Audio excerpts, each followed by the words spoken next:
представление.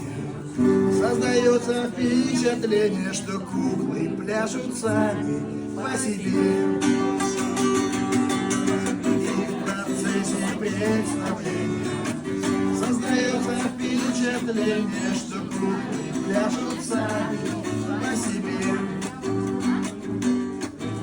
Но вот хозяин гасит свечи, очень плал, окончен вечер, засияет ветер в облаках. И кукол с ним нитки длинной, и засыпав нафталином в виде тряпок сложат в сундуках.